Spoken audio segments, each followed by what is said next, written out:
আপনি কি একজন ট্রেডার? যদি আপনি মুসলিম হয়ে থাকেন তাহলে অবশ্যই আপনার মনে একটি প্রশ্ন এসেছে, ইসলামের দৃষ্টিতে ফরেক্স হারাম নাকি হালাল? আজকের এই ভিডিওতে আমরা এর পূর্ণ সমাধান খুঁজব ইনশাআল্লাহ।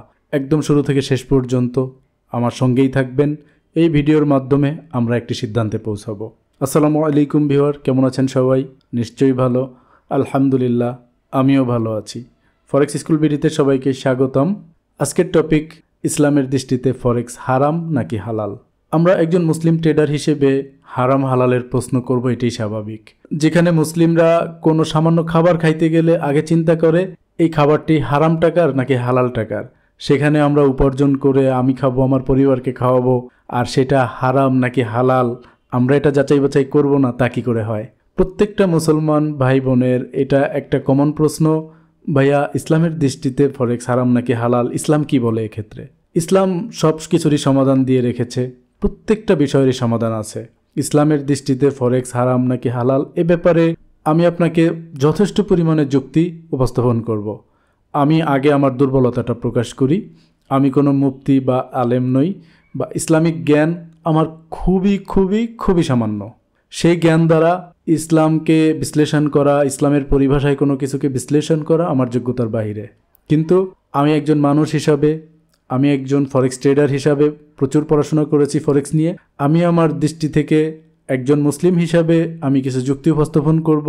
সেই যুক্তির ভিত্তিতে আমরা সবাই মিলে সিদ্ধান্ত নিব যে ফরেক্স আসলে হারাম নাকি হালাল। আমি আপনাদেরকে প্রচুর যুক্তি দিব, প্রত্যেকটা বিষয় সম্পর্কে উপস্থাপন করব।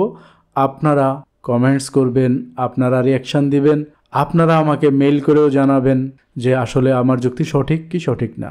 যদি সঠিক হয় আলহামদুলিল্লাহ, যদি ভুল থাকে তাহলে আমরা কিভাবে তার সমাধান করা যায় সে রাস্তাটিও খুঁজব। সর্বপ্রথম আমাদের জানার বিষয় হলো ফরেক্স কি। আমাদের জানতে হবে যে ফরেক্স ট্রেডিং হারাম নাকি ফরেক্স মার্কেট হারাম। এখন আপনি ধরেন একটা বাড়িতে ঢুকলেন, ওই বাড়ির ভিতরে একটা রুম আছে, সেই রুমের ভিতরে গেলে আপনার একটা বিপদ হবে। এখন বিপদটা আপনাকে খুঁজে বের করতে হবে যে আমার বিপদ কি ওই বাড়ির ভিতরে নাকি ওই রুমের ভিতরে। আমি একটা বাড়ির আঙিনায় গেলাম বা আশপাশে ঘুরে চলে আসলাম, আমার বিপদ হলো না, কিন্তু ওই রুমে ঢুকলে তো আমার বিপদ। কারণ ফরেক্স হলো মার্কেট প্লেস, ট্রেডিং হলো তার একটা পার্ট। ট্রেডিং শুধু একরকম না, অনেক প্রকারের হয়ে থাকে। এখন সব প্রকারের ট্রেড যে হালাল এটা যেমন বলা যাবে না, সব প্রকার ট্রেড যে হারাম সেটাও বলা যাচ্ছে না। ফরেক্স হলো কারেন্সি এক্সচেঞ্জ মার্কেট। ইসলামের দৃষ্টিতে আমরা যতটুকু জানি কারেন্সি এক্সচেঞ্জ কখনোই হারাম নয়। আপনি যদি কোনো কারেন্সি এক্সচেঞ্জ করতে চান, যেমন স্বর্ণ দিয়ে স্বর্ণ, রৌপ্য দিয়ে রৌপ্য, এটা বাকিতে কখনো হতে পারবে না। যদি এক্সচেঞ্জ হয় তাহলে আপনাকে ইনস্ট্যান্ট এটাকে পরিশোধ করতে হবে, এবং স্বর্ণের বিনিময়ে স্বর্ণের কোনো আলাদা দাম নির্ধারণ হতে পারবে না। এটার মূল্যমান একই থাকতে হবে, না হলে এটা হালাল হবে না ইসলামের দৃষ্টিতে। স্বর্ণ রৌপ্য, এখন আপনি যদি টাকা দিয়ে, আমাকে 100 টাকা দিয়ে আপনি যদি চিন্তা করেন যে ভাই আমার 110 টাকা দেন, তার মানে ওই 10 টাকা হারাম হয়ে যাচ্ছে।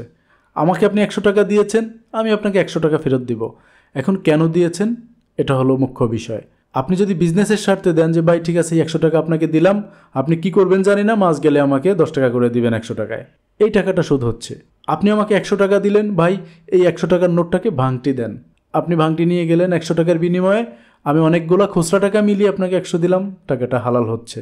আপনি 100 টাকা দিয়ে বললেন যে ভাই আমার 100 টাকা সম্পদ আছে, আপনি ব্যবসা যেহেতু করেন, এটা দিয়ে আপনি ব্যবসা বাণিজ্য করেন, যা ইনকাম হয় আমাকে একটা প্রফিট পার্সেন্ট দিবেন, আপনি একটা নেবেন। এটা কোনো নির্দিষ্ট চুক্তিতে গেলেন না যে আমার এই টাকার বিনিময়ে আমাকে মাস গেলে এত টাকা দিতে হবে। ভাই ওই টাকাটা আপনার হালাল হচ্ছে, কারণ এখানে একটা ব্যবসায়িক সম্পর্ক তৈরি হয়েছে। আপনি জানেন না কত প্রফিট হবে অথবা লস হবে, এটাও আপনি জানেন। লাভ লস উভয় এখানে আছে এবং আপনার প্রফিট ফিক্সড নয়। এই ক্ষেত্রে এখানে আমি সুদের কোনো গন্ধও পাচ্ছি না। তার মানে আমরা যে কারেন্সি এক্সচেঞ্জ করি, আমরা ব্রোকারকে যে টাকা দিচ্ছি, ব্রোকার কিন্তু তার এগেনস্টে আমাকে কিছুই দিচ্ছে না, আমার টাকাটা ওরকমই পড়ে থাকতেছে। এখন অনেক ব্রোকার আছে যারা ইন্টারেস্ট দিয়ে থাকে। যদি কোনো ব্রোকার আপনাকে ইন্টারেস্ট দিয়ে থাকে, আপনার ওয়ালেটে টাকাটা জমা আছে, এখন মাস গেলে আপনাকে কিছু টাকা দিচ্ছে বিনিময়ে, এই টাকাটা নিশ্চিতভাবে হারাম হচ্ছে, কারণ সে আপনাকে সুদই দিবে। সুদের বাইরে দেওয়ার অ্যাবিলিটি তার নাই, কারণ সে টাকা দিয়ে ইনকাম করবে। সে আপনাকে বলবে না যে আমি ইনকাম করছি তোমার টাকা দিয়া, সে হিসাব করে কত ইনকামের কত পার্সেন্ট সেটা আপনাকে দিচ্ছে না। সে আপনাকে 2% দিচ্ছে বা 2.5% দিচ্ছে বা কম বেশি দিচ্ছে একটা। সে আগেই বলতেছে তোমাকে আমি এত % করে দিব আমার অ্যাকাউন্টের ওয়ালেটে এই টাকাটা রাখলে। আজকের ভিডিওটা একটু লম্বা হবে, যেহেতু এটা একটা স্পর্শকাতর বিষয় এবং একটা বিশ্লেষণধর্মী বিষয়। এজন্য আমরা টিউটোরিয়ালটা একটু লম্বা করব, আমাদের আলোচনার সঙ্গেই থাকবেন, সময় করে ভিডিওটি অবশ্যই দেখবেন। এবার আসেন ফরেক্সের হারাম টপিক কি আছে। যেহেতু এটা একটা ব্যবসা, আর আমরা জানি ব্যবসা মুসলিমদের জন্য হালাল করা হয়েছে, শুধু হালাল করা হয়েছে তাই না, ব্যবসা করার জন্য মুসলিমদেরকে উদ্বুদ্ধ করা হয়েছে এবং ব্যবসার মধ্যে কল্যাণ আছে। আমরা কিন্তু ব্যবসা করতেছি কিনা এটা আমাকে নিশ্চিত করতে হবে।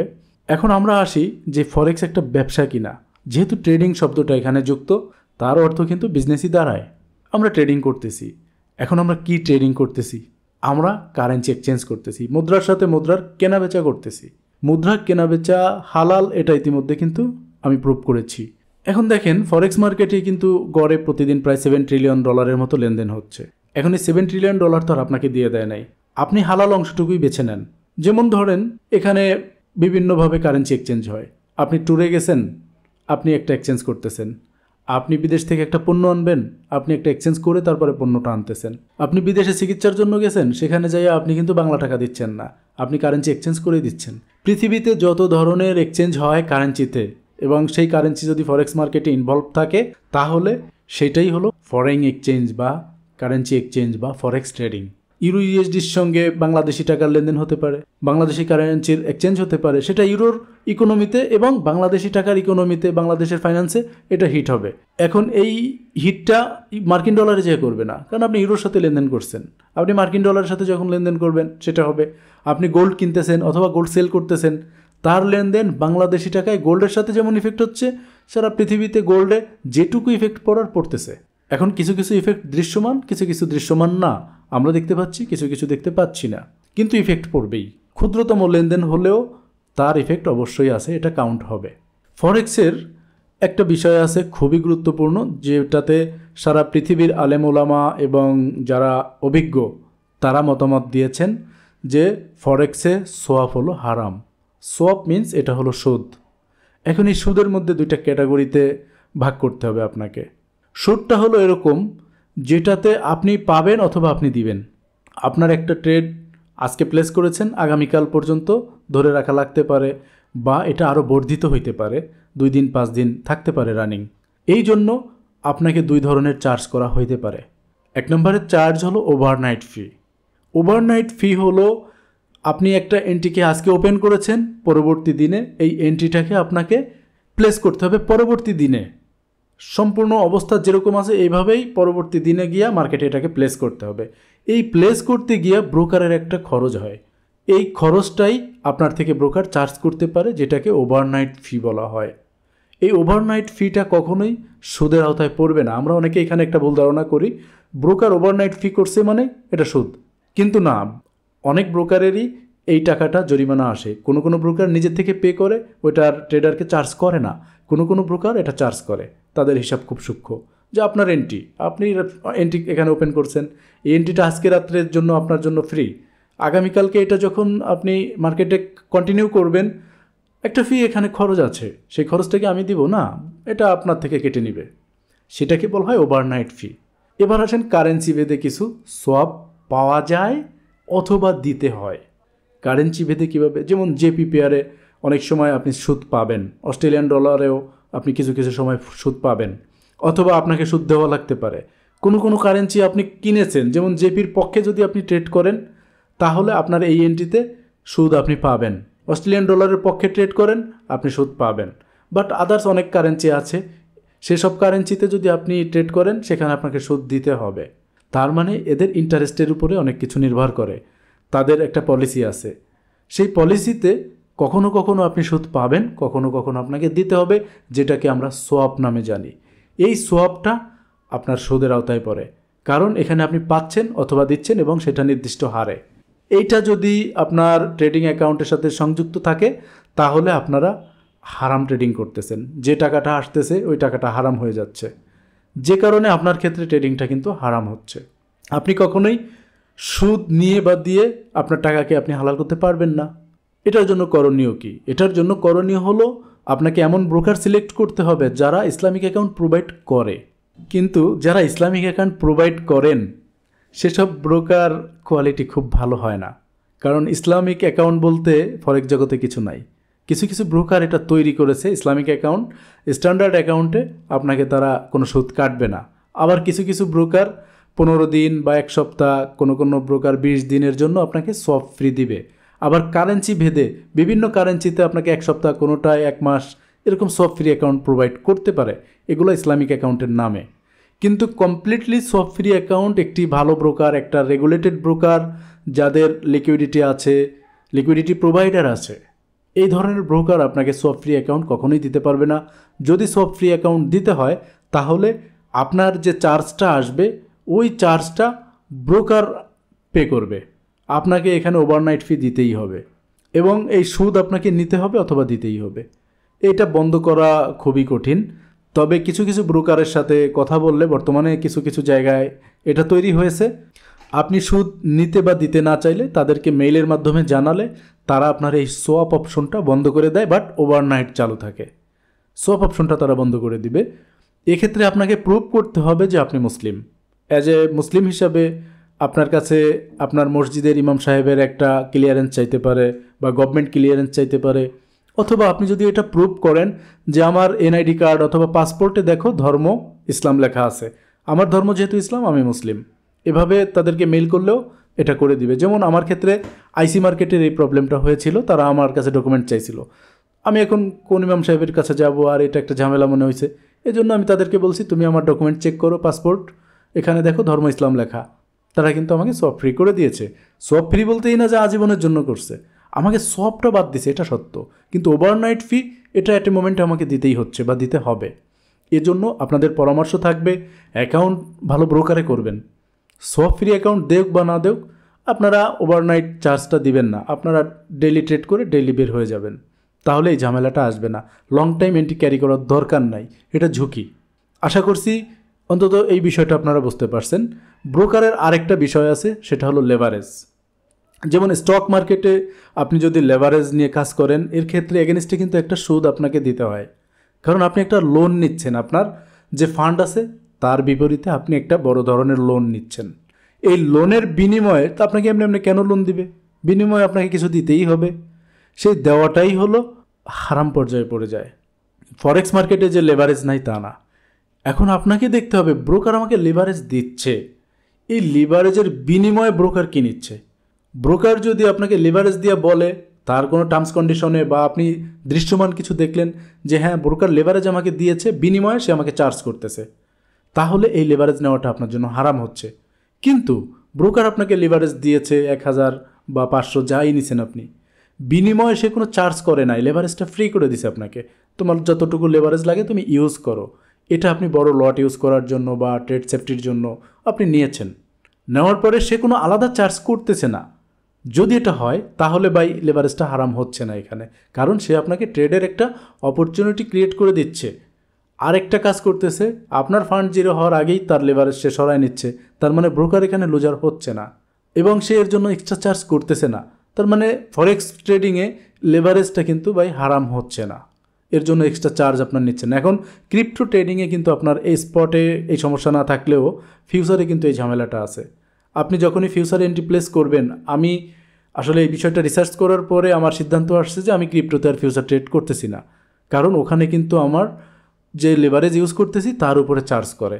আপনারা বিষয়টা জেনে দেখবেন যে ক্রিপ্টো মার্কেটে লিভারেজের উপরে চার্জ করা হয়, আপনি কত % লিভারেজ করতেছেন সে অনুযায়ী আপনার থেকে কমিশনটা কাটে। তার মানে সে আমাকে লিভারেজ দেওয়ার বিনিময়ে একটা কমিশন সে নিচ্ছে, আবার ট্রেড করতেছি, ট্রেডের বিনিময়েও সে আমার থেকে একটা কমিশন নিয়ে যাচ্ছে। এই যে কমিশনটা আমি লিভারেজের বিনিময়ে দিচ্ছি ফিক্সড, এটা আমি সুদ দিচ্ছি তাকে, এই টাকাটা হারাম হচ্ছে, আমার এই আর্নিংটা হারাম হচ্ছে। লিভারেজের ব্যাপারে বিষয়টা আশা করি ক্লিয়ার, যে আপনারা আগে জানবেন যে তোমার লিভারেজ আমি ইউজ করতেছি, আপনি জানেন যে হ্যাঁ এই ব্রোকার লিভারেজ দিচ্ছে ফ্রি, তারপরেও তার সঙ্গে আপনি কথা বলে নেবেন, ইমেইলে হোক বা তার সাপোর্টে হোক, যে ভাই তুমি যে আমাকে লিভারেজটা দিচ্ছ এর বিনিময়ে কোনো চার্জ করবা কি না। ও যদি বলে যে না টোটালি ফ্রি, তাহলে ঠিক আছে, আপনি কিন্তু আর হারামের পর্যায়ে পড়তেছেন না। এবার হারামের আরেকটা বিষয় আছে এখানে, স্পট ট্রেডিং।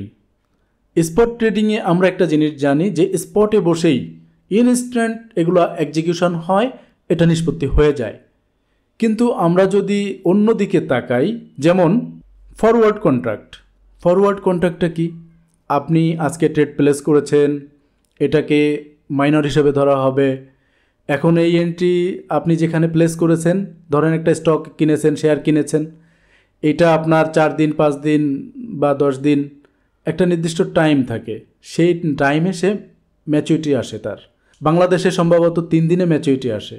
এই 3 দিনের মধ্যে আপনার যদি কোটি টাকা প্রফিটও হয়, এটা আপনার অ্যাকাউন্টে ইফেক্ট হবে না, আপনি এই টাকার কোনো সুফল পাবেন না। আবার যদি 3 দিনের মধ্যে লসও হয়, সেটাও সম্ভবত ইফেক্ট করবে না। তার মানে আমার টাকা আমি ইনভেস্ট করেছি, আমার কন্ট্রাক্ট অ্যাক্টিভ হয়ে গিয়েছে, অ্যাক্টিভেট হয়ে গেছে, আমি দেখতে পাচ্ছি দৃশ্যমান যে আমি যেখানে ক্রয় করেছি, আমার ক্রয়ের জায়গা থেকে মার্কেট ইনিশিয়ালি মুভ করে যথেষ্ট প্রফিট দিয়েছে আমাকে। এখন যখন এটা ম্যাচুরিটি হবে 3 দিন পরে, আমি যদি দেখি যে না আমার এন্ট্রিটা লসে চলে গেছে, আমি ক্লোজ করতে পারলাম না, এটা ইসলাম অনুমতি দেয় না।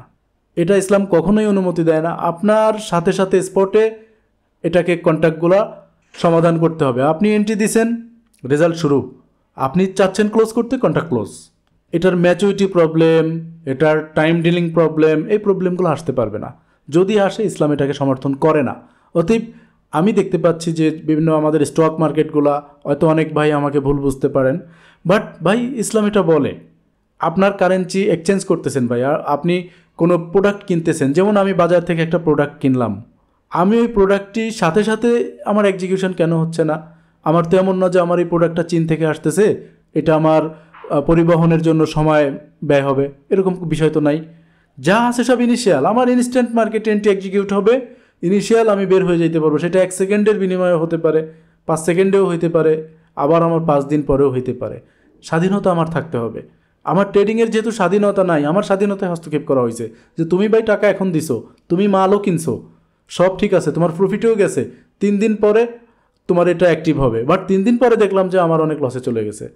তাহলে ভাই এইটা আপনি আমার জন্য কি আমার টাকা নেওয়ার ব্যবস্থা করলেন, নাকি আমার জন্য কি করলেন? মার্কেট ফিল্টার করতেছেন যে কী পরিমাণ মানুষ বাই করতেছে, কী পরিমাণ মানুষ সেল করতেছে এই 3 দিনে, এটা দেখে কি আপনারা মার্কেটকে ডিসিশন করবেন, মার্কেট মেকিং করবেন এভাবে? এটার উদ্দেশ্য কি এটা? ইসলাম এটা কখনোই সমর্থন করে না, কারণ এতে বিনিয়োগকারীদের ক্ষতির আশঙ্কা বেশি, কম না। মেজরিটি মাইনরিটি এগুলা ঝামেলা যেখানে আছে সেখানে আমরা ট্রেড করতে যাব না ইনশাল্লাহ। এখন ফরেক্স ট্রেডিংয়ে আরও একটা বড় বিষয় আছে যার সঙ্গে আমরা অনেক পরিমাণ মানুষ জড়িয়ে গেছি, সেটা হলো শর্ট ট্রেডিং এবং গেমলিং। গেমলিংটা কীরকম ভাই? জুয়া খেলা, আমি সেটা বলতে চাচ্ছি না।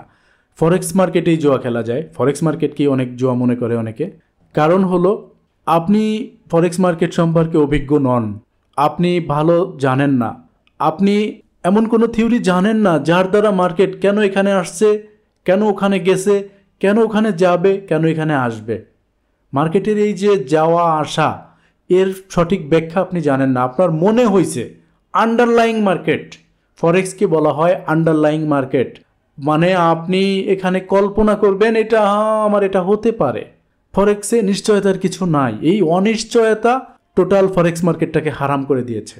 আমাদেরকে বলা হয় যে ফরেক্স মার্কেট হারাম, কারণ এটা আন্ডারলাইং মার্কেট। আমরা হয়তোবা ইন্টারন্যাশনাল যেসব বড় বড় স্কলার আছেন, প্রতিষ্ঠান আছেন, তাদের কথা আমরা হয়তো শুনতে চাই না বা অনেক সময় আমাদের কাছে আসে না ভাষাগত প্রবলেমের কারণে। কিন্তু ফরেক্সকে হারাম বলার বড় একটা কারণ হলো এটা একটা কাল্পনিক, আপনার ট্রেডিংটা কাল্পনিক, আপনি যা চিন্তা করতেছেন, বিনিয়োগ করতেছেন কল্পনার উপর নির্ভর করে, কল্পনা নির্ভর মার্কেট, আন্ডারলাইং মার্কেট। ভাই আপনি এখানে চিন্তা করতেছেন যে ঠিক আছে, গোল্ড এখন মনে হয় অনেক নামবে, নামতে পারে, ভাব দেখা তাই মনে হচ্ছে, ঠিক আছে, আপনি একটা সেল মেরা দিছেন, আপনি প্রফিটও করছেন, বাট এটা আমি হালাল বলতে পারতেছি না। আমি যতটুকু স্টাডি করছি, বিভিন্ন আলেম ওলামার যে রেফারেন্স আমি পাইছি, তার দ্বারা আমি এটাকে হালাল বলতে পারতেছি না। 1 নম্বর। 2 নম্বর বিষয় হলো আপনি এখন আন্তাজে ট্রেড করতেছেন, একটু লাভে গেলে কাটতেছেন, আবার লসে আসলেও কেটে দিচ্ছেন, লাভ লস হিসাব করে সারাদিনে অনেক ট্রেড করতেছেন, এটাকেও আমি হালাল বলতে পারতেছি না। আপনি ফরেক্স মার্কেটে কন্টিনিউ লস করতেছেন, ধারাবাহিক লস করতেছেন, এরপরও আপনি ট্রেড করতেছেন, তার মানে ভাই ওই লসের টাকাটাও আপনার হারাম হচ্ছে, এর জন্য জবাবদিহিতা করতে হবে আপনার। কেন? ইসলাম এমন কিছু সমর্থন করে না যেটা দ্বারা একজন মানুষের ক্ষতি হতে পারে। এমন কোনো খাবার আপনার জন্য হালাল করা হয়নি যেটা আপনার হিউম্যান বডির জন্য ক্ষতিকারক। দেখেন, আপনি সাপ ইসলাম খাইতে সমর্থন করে না, আপনার বাঘের মাংস খাইতে সমর্থন করে না, তারপরে আপনার হিংস্র প্রাণী খাইতে সমর্থন করে না। আল্লাহ এটা বিধান করেই দিয়েছেন, এগুলা আমার বান্দার জন্য ক্ষতিকারক, যে কারণে ভাই এগুলো হালাল করেন নাই, আল্লাহ হারাম করছেন। ঠিক এরকম আপনি শুধু খাবারের ক্ষতি দেখে হালাল হারাম বিশ্লেষণ করতে পারেন না। আপনার কর্ম আপনাকে দেখতে হবে যে আপনার কর্ম আপনাকে কোথায় নিয়ে যাচ্ছে।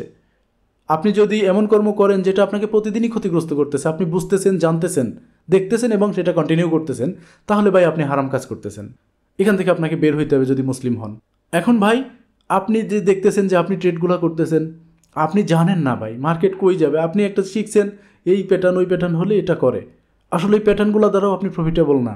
আপনি অমুক ইন্ডিকেটর দ্বারা কাজ করতেছেন, সেই ইন্ডিকেটর দ্বারাও আপনি কন্টিনিউ লুজার হচ্ছেন, তার মানে এটাও সঠিক না। তার মানে আপনি এখানে কিন্তু হারাম ট্রেডিং করতেছেন। মার্কেটের লজিক ছাড়া কখনো চলে না। আপনাকে এটা আগে জানতে হবে যে হ্যাঁ মার্কেট লজিক দিয়ে মুভ করে, সেই লজিকগুলো আপনাকে শিখতে হবে, প্রপার এডুকেশন নিতে হবে। এখন ভাই আপনি বলতে পারেন যে ভাই আমার তো প্রপার এডুকেশন নেওয়ার জায়গা নাই, ভালো মেন্টর পাই না।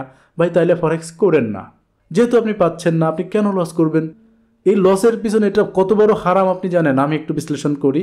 যদি আপনার ভিতরে বিবেকবোধ থাকে, জ্ঞান বুদ্ধি থাকে, আপনি ভাই বুঝতে পারবেন আমার কথার, এই কথার মর্মত্বটা আপনি বুঝবেন। আপনি বুঝতে পারবেন যে এই কথার ওজন কতটা। আসেন আমি একটা বিশ্লেষণ করি। আপনি যে লস করতেছেন, এই লসের টাকা কি শুধুই আপনার হক? এতে কি আপনার সন্তানের হক নির্ধারণ করা নাই? আপনার বৃদ্ধ বাবা মায়ের হক নির্ধারণ করা নাই? আপনার স্ত্রীর হক আছে না? আপনার নিজের হক আছে না? আপনার ভবিষ্যতের একটা অবস্থান, তার হক আছে না? এই অর্থ আপনি ধ্বংস করতেছেন মানে আপনার ভবিষ্যৎ আপনি নষ্ট করতেছেন। আপনার ভবিষ্যৎ ধ্বংস মানে আপনার সন্তানের ভবিষ্যৎ ধ্বংস। আপনার কাছে যদি টাকা থাকতো, আপনার স্ত্রী দুইটা ভালো মন্দ খাইতে পারতো, আপনার বাচ্চা কাচ্চারা একটু ভালো পোশাক পরতে পারতো, আপনার বৃদ্ধ বাবা মা একটু ভালো চিকিৎসা পাইতো। আপনি তো সব কিছু থেকে তাদের বঞ্চিত করতেছেন। আপনাকে কে অধিকার দিয়েছে এই এতগুলো মানুষের হক নষ্ট করার? আপনি এটা করতে পারবেনই না। লুজার মানে আপনি আর ট্রেড করেন না। আপনি আসছেন, দেখছেন, চেষ্টা করছেন, পারেন নাই, বারবার কয়েকবার চেষ্টা করে ব্যর্থ হয়েছেন, আল্লাহ হাফেজ, আমার দ্বারা এটা হচ্ছে না। যদি কখনো ভালো কোয়ালিটি এডুকেশন পান, হাই ভ্যালু এডুকেশন পান, অথেন্টিক এডুকেশন পান, যে এডুকেশনগুলো কাজ করে, আপনাকে আমি দেখাই দিলাম, আমার মেন্টর আমাকে দেখাই দিল এই 6 মাস পিছনে গিয়া, দেখেন আমার এই ট্রেড সেটআপ এখানে কাজ করেছে, এটা না। আমার যে থিওরি আমি শিখবো, লাইভ মার্কেটে তার বাস্তব প্রয়োগ থাকতে হবে। লাইভ মার্কেটে যদি কোনো মেন্টর এক্সপ্লেইন করে আপনাকে প্রুফ দেখাই দিতে পারে যে দেখেন ভাই আপনি এখানে এভাবে কাজ করবেন, এই আমার থিওরি, লাইভ মার্কেটে আসেন আমরা রেজাল্ট দেখি, সে আপনাকে বসে সাথে নিয়ে রেজাল্ট দেখবে, সে হলো প্রকৃত মেন্টর। ওই এডুকেশন নিয়ে আপনি কাজ করতে পারবেন, ওইটা আপনি শেখেন, ওইটা প্র্যাকটিস করেন। এখন আপনার মেন্টর আপনাকে 6 মাস পিছনে নিয়ে গেল, 1 বছর পিছনে নিয়ে গেল, 2 মাস পিছনে নিয়ে প্রিভিয়াস হিস্ট্রি দেখালো। প্রিভিয়াস ইতিহাস তো সাজাই গেছে, এটা সাজানো। এটা একজন মেন্টর একটা প্যাটার্নে দেখাইছে, আরেকজন মেন্টর আরেকটা প্যাটার্নে দেখাইতে পারবে। 10 জন মেন্টর হলে 10টা প্যাটার্নে ওই এন্ট্রিটাকে দেখাইতে পারবে। বাট লাইভ মার্কেটে পারলে 10টা প্যাটার্নে দেখাই দেব। যদি দেখাইতে পারেন 10টাই গ্রহণ করেন, যদি একজনে দেখাইতে পারে একজনেরটাই গ্রহণ করেন। আপনারা খোঁজেন কি? পোর্টফোলিও। ভাই একজন মানুষ পোর্টফোলিও কখন দেখাইতে পারে? যখন সে অনেক কিছু কইরা ফেলে। ফরেক্সের এই যে আপনার একটা অ্যাকাউন্ট $1000 $2000 সে অনেক দিন ধরে ট্রেড করছে, আপনি এটা দেখে পোর্টফোলিও তাকে আপনি করে ফেলছেন, এটা হয় না। পোর্টফোলিও দিয়েও বাংলাদেশে প্রচুর গেমলিং হয়েছে, সারা পৃথিবীতে গেমলিং হয়েছে। আমি যদি পোর্টফোলিও বানাইতে চাই, আমি $1000 বিনিয়োগ করে রাখলাম, রাইখা ভাই আমি 1 সেন্টে 2 সেন্টে 5 সেন্টে ছোটো ছোটো করে ট্রেড করলাম, ওই টাকা আমার খাওয়ার কোনো উদ্দেশ্য নাই। ওইখানে ভাই দেখবেন যে ওই অ্যাকাউন্ট কখনোই যাবে না। কখন যায়? যখন আপনি ওই টাকা উঠাইয়া ভোগ করতে চান, আপনার ওখানে একটা ডিমান্ড থাকে যে হ্যাঁ এখান থেকে এই টাকাটা আসলে ভাই আমি এই প্রবলেমটা সলভ করতে পারবো, আমার এই সমস্যাটার সমাধান হবে, আমি এটা করবো ওটা করবো। তখন কি হয়? ওই অ্যাকাউন্টে প্রেশারটা আসে, তখন ওইটার আর পোর্টফোলিও থাকে না, ওখানের হিস্ট্রিটা খুব বাজে হয়। একজন প্রফেশনাল ট্রেডার হইতে গেলে সর্বপ্রথম শর্ত ভালো এডুকেশন নেওয়া। সেই এডুকেশনটা থেকে আপনাকে বুঝতে হবে যে এটা কাজ করে কিনা, তার জন্য আপনাকে এটা লং টাইম প্র্যাকটিস করে একটা শেপে আনতে হবে। তারপরে এটার একটা ছোট্ট রেজাল্ট আপনাকে আনতে হবে, এটা জার্নাল লিস্ট তৈরি করে তারপরে ভাই আপনি নিজের পোর্টফোলিও সাজাইতে পারবেন। এই সময়টা কই? আমরা তো আজকে মার্কেটে আসি, কালকেই বিনিয়োগ করি, তার মানে আমি হারাম ট্রেডিং করতেছি, আমি জুয়া খেলতেছি। এই যে বাইনারি ট্রেডিংয়ের কথা বলি, বাইনারিতে ভাই আপনি ডিসিশন নিচ্ছেন, আপনাকে হয় লস করাচ্ছে, নাহলে আপনি লস করতেছেন। আপনাদেরকে আরও একটা গোপন কথা বলি, আপনারা দেখতে পান কি বাংলাদেশের অনেক বড় বড় ট্রেডার, সেখানে $30,000 $40,000 $50,000 $5,00,000 $6,00,000 এখানে ভাই প্রফিট কইরা বাংলাদেশের অমুক তমুক পড়ে আছে। আবার আরেক দেশে যাবেন, সেইখানে দেখবেন সেই দেশের টপ ট্রেডাররা বিশাল বিশাল ইনভেস্ট নিয়ে পড়ে আছে। মূল বিষয় হলো ভাই এরকম বিনিয়োগকারও থাকতে পারে। যদি কেউ এরকম টপ লিস্টে যেতে পারে, সে প্রুফ দিতে পারে, তাহলে ভাই তার প্রিভিয়াস হিস্ট্রি আগে চেক করেন। সে $30,000 নিয়ে টপ লিস্টে গেছে, তার আগে সে কত $1,000 খোয়াই গেছে ওখানে। তার ব্যাক টেস্টটা আগে যায় নেন, প্রিভিয়াস হিস্ট্রিটা আগে নেন, দেখবেন যে ভাই ভয়াবহ হিস্ট্রি। 1 নাম্বার। 2 নাম্বার, গেমলিং আছে এখানে একটা, সেটা হলো এখানে বট বসায় দেওয়া হয়। আপনারা যদি বিভিন্ন যে ডেটিং সাইটগুলো আছে, ডেটিং সাইটে অ্যাকাউন্ট যদি করেন, সেখানে আপনি দেখতে পাবেন কি আপনার একটা লাইভে গেছেন, লাইভে যে কথা বলতেছেন, হুট করে 150-200 লোক ঢুকে গেছে, এরা আপনাকে চেনেও না জানেও না, আপনার লাইভ দেখতেছে। এগুলা সব বট, রবট আপনাকে ফিক্সড করে দিছে। ভাই একজনে আসলে যেন মনে করে যে না আমার তো অনেকেই আমার সাথে আছে, আমি একা না। তারা রোবট ইউজ করে আপনাকে ধরে রাখতেছে। আপনি ইউটিউবে লাইভে যান, ফলোয়ার নাই, কেউ দেখতেছে না, কাউকে দেখাবে না, তারা বট ইউজ করে নাই। ঠিক এরকম বাইনারি ট্রেডিংয়ে ভাই আপনি যাদেরকে লিডার বোর্ড দেখতেছেন, এর মধ্যে বেশিরভাগই হলো বট। 2-1টা মানুষ কোনোভাবে গেলেও তার জীবন পিছনের তেজপাতা কইরা তারপরে ওখানে গেছে। এখন এই সত্যটা আমরা মেনে নিতে চাই না, মানতে কষ্ট হয়। কারণ এই সত্যটা যখনই আপনি মেনে নেবেন, অনেক মেন্টরের ভাত নষ্ট হবে। আপনি টিকটক খুললেই দেখবেন যে পৃথিবীর সবচাইতে বড় বড় ট্রেডার আমাদের টিকটকে আছে, বাংলাদেশি টিকটকাররা। সবচাইতে বড় বড় ট্রেডার, এরা যা জানে ভাই, আমাদের বাংলাদেশের ডক্টর মোহাম্মদ ইউনুস স্যার তাও জানেন না, তিনিও কিছু জানেন না। তাদের কাছে গেলে এদের সাথে বসাই দিলে এরাই বস। এখন এইসব লোকগুলো আপনাদেরকে ইনফ্লুয়েন্স করতেছে, মোটিভেশন দিচ্ছে, দিয়ে আপনাকে তারা জোয়ার দিকে আসক্ত করাচ্ছে। আপনাকে ফরেক্সের নামে বিভিন্ন এইটা ওইটা শেখাচ্ছে। ভাই ও এগুলো সব অনলাইন থেকে শিখছে এবং সব ইউটিউব থেকে শিখছে, বিভিন্ন পিডিএফ থেকে শিখছে। এই শিখে যা শিখছে সে ওইভাবেই কপি করে পেস্ট মাইরা দিচ্ছে। ভাই আপনি দেখেন যে প্রত্যেকটা মেন্টরের বক্তব্য দেখেন, একই জিনিস, একই জিনিস একজন আরেকজনকে কপি করে ছাড়তেছে। সে আপনাকে দেখাই দিচ্ছে একটা প্রফিট, সে ওই একটা প্রফিট দেখাইতে গিয়ে কতগুলো শ্যুট নিছে। আমি তো ভিডিও বানাই, আমার একটা ভিডিও বানাইতে অনেকবার শ্যুট নেওয়া লাগে মাঝে মধ্যে, কারণ আমি কথা বলতে গেলে আউলই যাই, বা আমি একটা ভুলভাল বলে ফেলি, আমাকে আবার শ্যুট নিতে হয়, অথবা কাটিং করে আমাকে ওটা ঠিক করতে হয়। ভাই আপনার কি মনে হয় যে ওই শ্যুটটা নিতে গিয়ে সে একবারেই এটা করে ফেলছে? হ্যাঁ, কখনো কখনো প্রথম এন্ট্রিতেই এটা হয়ে যায়। ওই কন্টেন্ট ক্রিয়েটরের কপাল ভালো, কখনো কখনো সে 10-20টা এন্ট্রি লস কইরা একটা প্রফিটেবল এন্ট্রি দেখাইতে পারে। এখন আপনারা শুধু যেটা দেখতেছেন এই জিনিসটা নিয়ে খুব খুশি হন, বাট এর পিছনের গল্প আপনারা কেউ দেখতে যান না। আপনাকে পিছনে দেখতে হবে। যদি পিছনে দেখতে না পারেন, তার মানে আপনি সিদ্ধান্ত ভালোভাবে নিতে পারেন না, ক্ষতি আপনার জন্যই অপেক্ষা করতেছে। এবং এই মার্কেটে ভাই আপনি হারাম ট্রেড করতেছেন, আপনি না বুঝে শুনে কাজ করতেছেন, এটা হারাম। আপনি গেমলিং করতে পারবেন না, এটা জোয়ার পর্যায়ে পড়ে ভাই, এটা হারাম ট্রেডিং হচ্ছে 100%। যদি আপনি এডুকেশান না পান যে হ্যাঁ আমার যা শিখতেছি ভিজিবল, এবং সেটা শর্ট টাইমের জন্য না। আপনি শর্ট টাইম ট্রেডিং হালাল, ঠিক আছে, ফরেক্স মার্কেটে ইনস্ট্যান্ট এক্সিকিউট হচ্ছে, তার মানে আপনি এই শর্ট ভাইবেন না যে হ্যাঁ আমি 30 সেকেন্ডের জন্য আমি টাকাটা লাগাই দিছি, এই 30 সেকেন্ড পরে আমার এই টাকাটা হয় লাভ দিবে না হলে লস দিবে। দিস ইজ হালাল নয়, এটা হারাম, টোটালি হারাম। কারণ আপনি জোয়া ধরছেন, এটা যদি আপনার পক্ষে যায় হারাম হয়ে যাবে, আপনার বিপক্ষে গেলেও হারাম হয়ে যাবে। আপনি যদি দেখেন যে না আপনার ট্রেড আপনি যতক্ষণ ইচ্ছা কন্টিনিউ করতে পারতেছেন, আপনার লসে আসতেছে, আপনার যতক্ষণ ব্যালেন্স আছে ভাই অতক্ষণও আপনাকে রানিং রাখতেছে, এবং আপনার যদি আনলিমিটেড প্রফিট হইতে থাকে সে আপনাকে বের করে দিচ্ছে না, তার মানে কি এটা হালাল ট্রেডিং। এখন আপনি বাইনারিতে চলে যান, যাই একটা এন্ট্রি প্লেস করেন, আপনার এন্ট্রি সে নির্দিষ্ট টাইমে সে বের করে দিচ্ছে, হয় লস দিচ্ছে নাহলে লাভ দিচ্ছে, একটা নির্দিষ্ট টাইম পর্যন্ত আপনি রাখতে পারতেছেন। কিন্তু এটা তো ভাই হইল না। এটা কেন হবে? আমি মার্কেটে একটা দোকান নিব, আমার প্রোডাক্ট উঠাইছি, আমার কি এরকম কোনো শর্ত আছে যে আমার এই প্রোডাক্ট এই কয়দিনের জন্য, নাকি আমি এটা সবসময় বিক্রি করতেছি, আমার লেনদেন হচ্ছে কন্টিনিউ, একটা প্রোডাক্ট আসছে সেল হয় না, ওটা পড়ে আছে, এর জন্য এমন না যে প্রোডাক্টের ভ্যালু কমে গেছে। খাদ্য খাবারের হিসাব আলাদা, আপনি অ্যাসেটের কথা চিন্তা করেন যেটা পচে না, পচনশীল না, নষ্ট হয় না, এমন একটা প্রোডাক্টের কথা চিন্তা করেন। যেমন স্বর্ণ, আপনার দোকানে পড়ে থাকলে কি এর কোনো ক্ষতি আছে?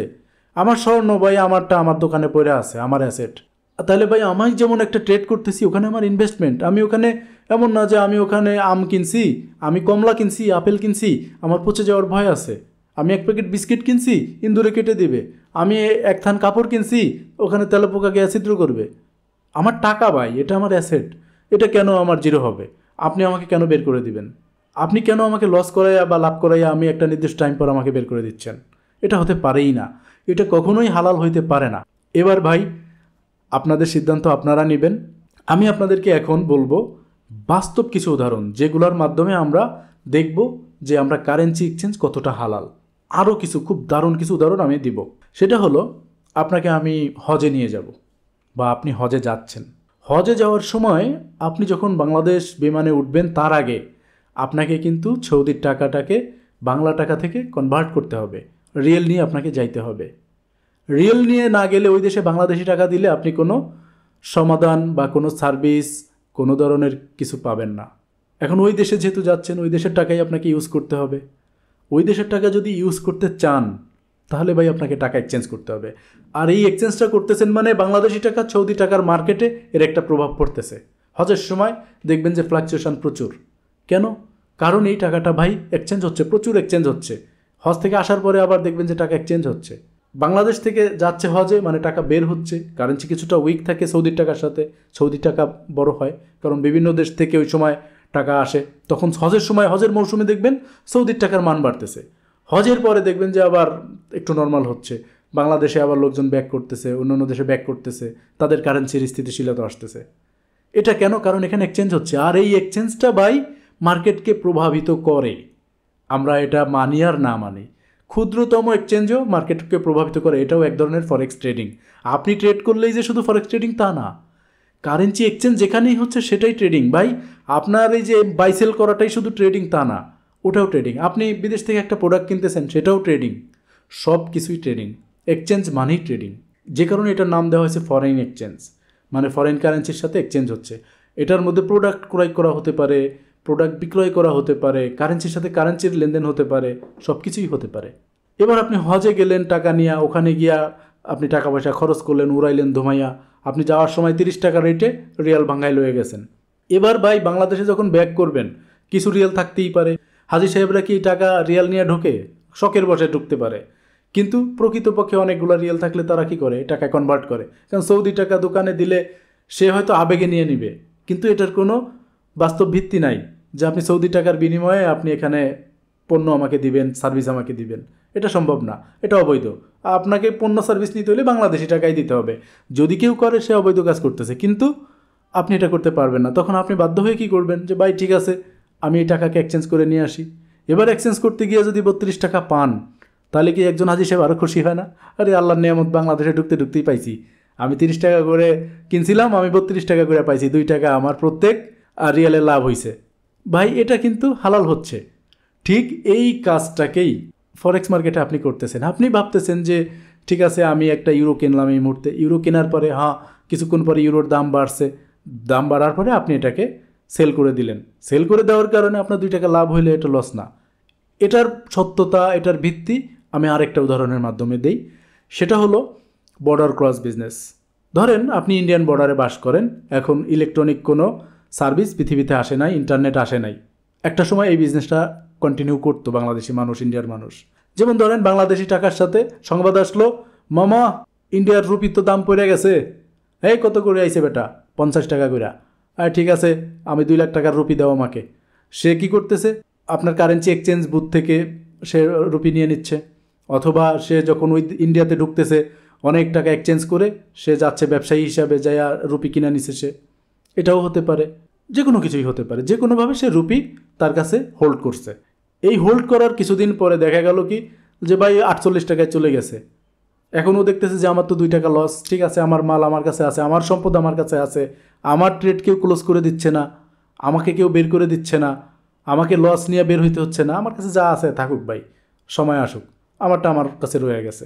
এবার আমরা কিছুদিন পরে সংবাদ আসলো, মামা ঘটনা তো ঘটছে, রুপি 55 টাকায় চলে গেছে। আপনি সাথে সাথে কী করলেন? টাকা সেল করে দিলেন। ভাই আপনার কাছে ইনিশিয়াল প্রফিট হয়ে গেল 5 টাকা করে প্রত্যেক রুপিতে। খারাপ কোথায়? আপনি অনেক প্রফিট করলেন।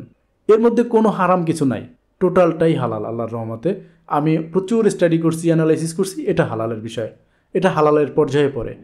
তার মানে এই বিজনেসটা চলতো, এখনও চলমান। ঠিক এই বিজনেসটাকেই কনভার্ট করে আপনি ঘরে বসে, এই যে আমি এখানে বসে বসে ভাই ট্রেড করতেছি, এই একই জিনিসটাকে টেকনোলজির একটা সুন্দর ব্যবহার আমরা করতেছি। এটা হারামের পর্যায়ে কিভাবে পড়তে পারে?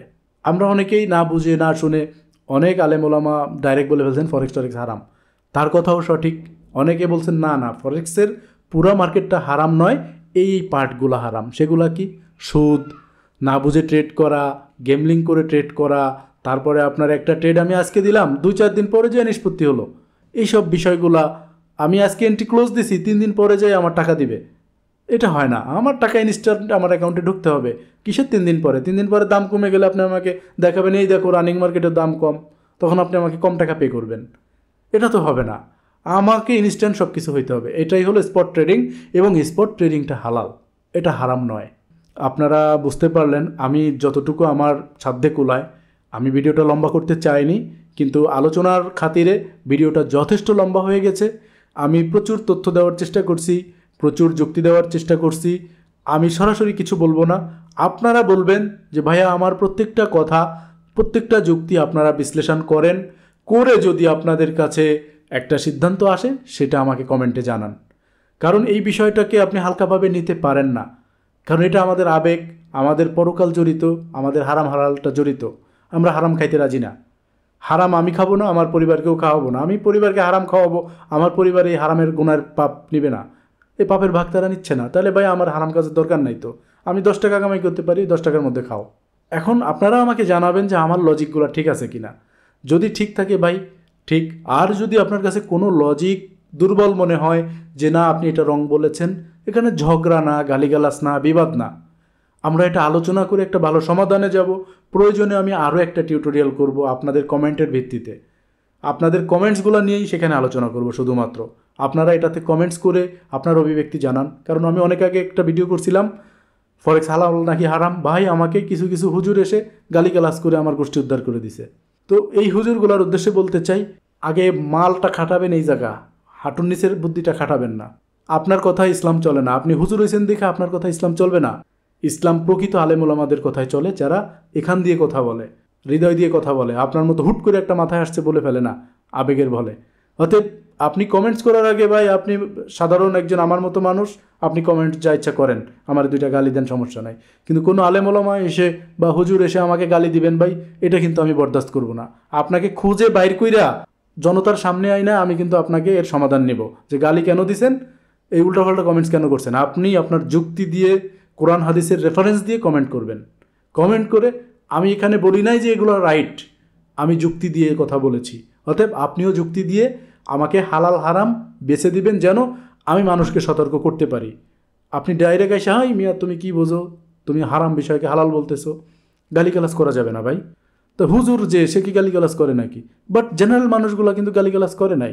তারা কিছু কিছু বিষয় ভুল থাকলে বলছে ভাইয়া এই জায়গাটা আমার একটু সন্দেহ আছে, কিছু কিছু জায়গায় সঠিক ভাইয়া ঠিক আছে আপনি এই জায়গায় রাইট বলছেন, সুন্দরভাবে কথা বলছে। বাট সমস্যাগুলো এই হুজুরগুলো এসা করছে, যে কারণে আমি হুজুরদের বিপক্ষে না।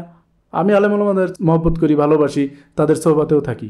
ভিডিওটা অনেক লং করলাম, আপনি ভাই ভুল করবেন না আপনার কমেন্টস জানাইতে, আপনার মতামত ব্যক্ত করতে। কারণ এখানে আপনারও রিজিক জড়িত, আমারও রিজিক জড়িত, সবার রিজিক জড়িত। বাংলাদেশের অনেক বড় একটা পার্ট এখানে জড়িত। ইন ফিউচারে বৈধতা আসতে পারে, বা বিভিন্ন উপায়ে আমরা ট্রেডিং করতে পারি এগুলা। আর সামনে আমি আরেকটা ভিডিও দিব, বাংলাদেশে ফরেক্স বৈধ নাকি অবৈধ, বাংলাদেশে ফরেক্স লিগাল কি ইলিগাল, এর উপরে একটা টিউটোরিয়াল আমি যত দ্রুত সম্ভব করে দিব। আপনারা সেই ভিডিওটার থেকেও উপকৃত হবেন ইনশাল্লাহ। ভিডিওটির ভালো লাগা বা খারাপ লাগার রিয়াকশানটা দিয়ে যাবেন, লাইক কমেন্টের মাধ্যমে জানাবেন সব কিছু। আর ভিডিওটা প্রচুর শেয়ার চাই, ফেসবুকে, তারপরে টিকটকে, ইনস্টাগ্রামে, টুইটারে, যার যেখানে সম্পৃক্ততা আছে সব জায়গায় এই ভিডিওটা ছড়িয়ে দিবেন, যেন আমাদের দেশের ট্রেডার ভাইয়েরা এই বিষয়টা সম্পর্কে সচেতন হতে পারে, তারাও তাদের চিন্তা প্রকাশ করতে পারে, তারাও তাদের চিন্তা যুক্তি দিয়ে কাজ করতে পারে। তো ভালো থাকবেন সবাই, ফরেক্স স্কুল বিডির সঙ্গেই থাকবেন, সবার জন্য শুভকামনা। আরেকটা কথা বলে যাই, ফরেক্স স্কুল বিডি নামে অনেকগুলো ইউটিউব চ্যানেল তৈরি হচ্ছে, পেজ তৈরি হচ্ছে, গ্রুপ তৈরি হচ্ছে। আমাদের এই ব্র্যান্ড ইউজ করতেছে শুধুমাত্র আপনারা সলিড ব্র্যান্ড, আমাদের অফিসিয়াল ব্র্যান্ড ফরেক্স স্কুল বিডি, আমাদের ওয়েবসাইট forexschoolbd.com। আপনারা আমাদের সঠিক লোগো আমাকে আইডেন্টিফাই করে আপনারা এগুলো করবেন। যদি আপনাদের চোখে কিছু পড়ে রিপোর্ট মেরে দিবেন বা আমাকে জানাবেন। ভালো থাকেন, আসসালামু আলাইকুম ওয়া রাহমাতুল্লাহ।